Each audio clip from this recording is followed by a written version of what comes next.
Insider was created to engage and inform the F1 fan base and provide a unique insight into behind the scenes of AMC F1's return to the grid for the first time in 61 years. Insider was created as part of our wider I Am campaign to take fans on our journey around the world. The premise of the series is to give fans direct and unprecedented access to the team at the track. And by peeling back the various layers of Formula One, we have been able to spotlight the unsung heroes of our team to tell their unique human interest stories.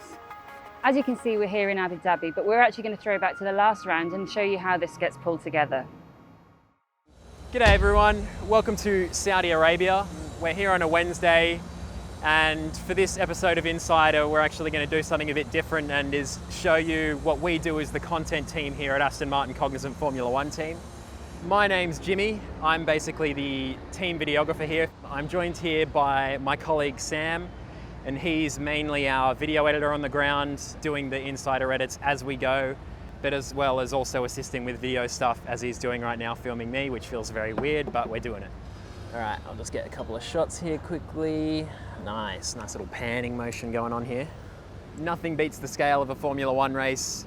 Everything is basically out of your control, but you're just following along a schedule that is very, very succinct, and there's basically no room for error.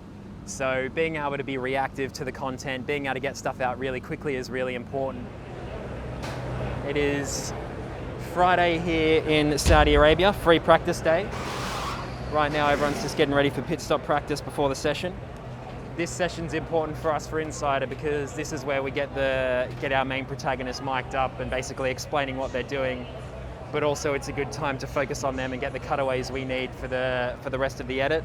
Got the microphone here, so I'll put that on Curtis, and then he'll basically wear that through the session, and then we can just pick up audio, get any little sound bites that are good, that are interesting, things that you might not necessarily hear, and put that in the edit, which will be helpful for Sam later down the line. Getting that footage is really important, so basically that's what we'll be doing today, and I'll be focusing on that now, so better get to it. It is Saturday morning here in Abu Dhabi. Last time you saw us was in Saudi, but now we're here. Basically, job list for today is covering off FP3 on the gimbal. The gimbal is where we get a lot of our beauty shots for the weekend that will go into the hype edit.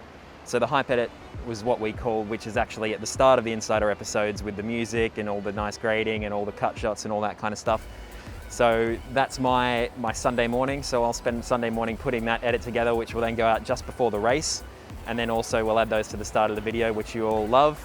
And then once we cover off those, we're then going to jump into qualifying, and then we'll be done for the day. Hello, it's the final race day of the season. So it's Sunday here at Abu Dhabi.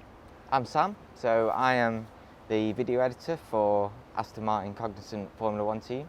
At the beginning of the season, we were doing a lot of these edits back in the UK, but from Turkey onwards, I've been travelling with the team, doing the edits this side, as well as helping Jimmy out with some of the filming of Insider and other bits that we do here.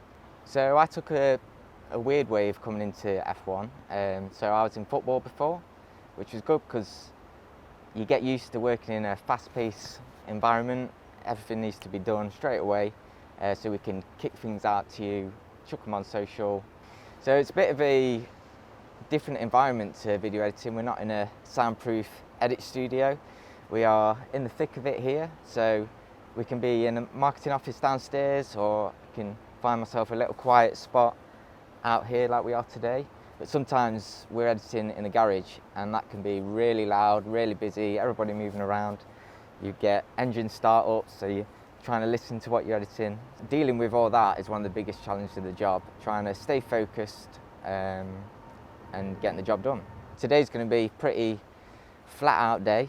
Got to try and get as much of the edit done today so we can send over to get reviewed back in the UK. It can be quite hard because in F1 things are technical. We don't want to show anything that we're not allowed to and get into trouble with the guys in the garage or give any secrets away. It's also a tricky one because as much as I'd like to use the whole day to edit, there will be parts of the day where I'll have to quickly run off, shoot a couple of bits, be second camera for Jimmy. Got to quickly switch gears between editing, run off with the camera, and then come back and crack on again. So I best get stuck in now. Got a lot to do, so I'll do that, and I hope you enjoy the final video. Cheers, guys. So even though Insider is actually behind the scenes for the team over a race weekend, we do actually have an element of production planning before we go into the weekend. We usually would chat to the main protagonist, get a good idea of what their job entails, what the daily tasks will be and what things we might film.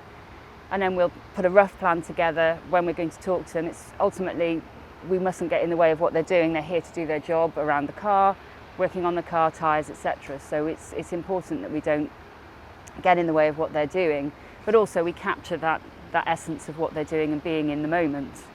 Ultimately, what's been a really positive experience is seeing how well everybody's done on camera. It's not an easy thing to do, looking down a lens. None of us are media professionals in that sense. The people who've been featured in Insider, we're all just doing our jobs and trying to give you a little bit of insight each weekend, but everyone's done so well.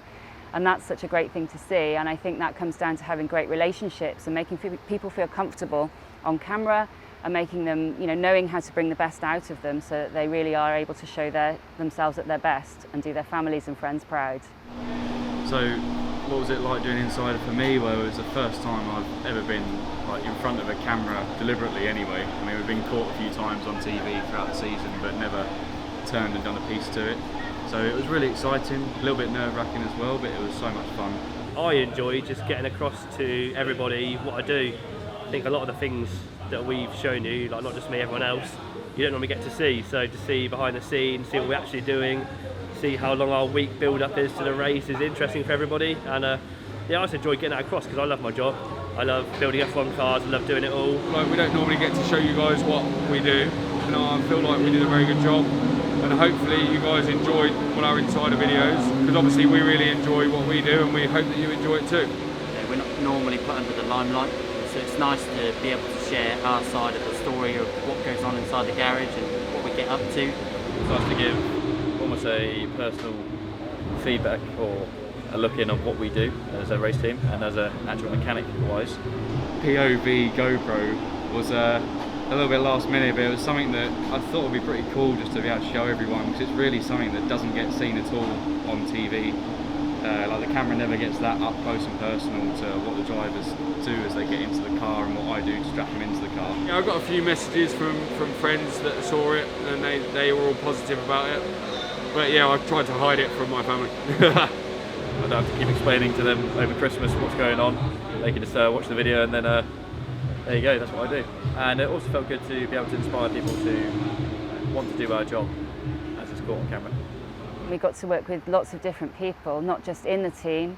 The guys all did such a great job, but also people like Conor McDonald in Brazil. He brought something else to the weekend and had a lot of fun capturing the images, the portraits of the team, which you will see at some stage. In terms of challenges, I would say time. It's actually a big project to put together. Of course, it's not just capturing the footage, we have to get that edited as well, and that's a big job in itself. We edit as we go over the weekend so that by Sunday night or early hours of Monday morning, we have a rough cut put together that's ready to be seen by the various different people that need to review and approve it.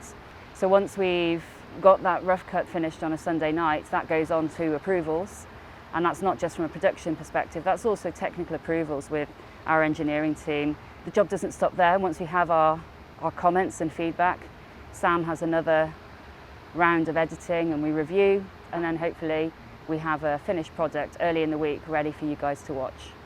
As with any filming, there's always funny moments and outtakes, etc. You can plan all you like, but you can't plan for, say, the lights going out in Qatar, or a light show being tested while you're filming, or perhaps a podium practice happens and the national anthem starts playing. You could be standing there and you're suddenly hit by a front wing, or you could be standing trying to do your piece to camera for the 100th time and failing miserably, and some of the boys decide to take the mickey out of you. It's part of making the programme, it's part of the process, and you just got to laugh at the end of the day. We really hope you enjoyed going behind the scenes with us this year. We've really enjoyed bringing these stories to you. We look forward to bringing you more behind the scenes stories next year. Cut.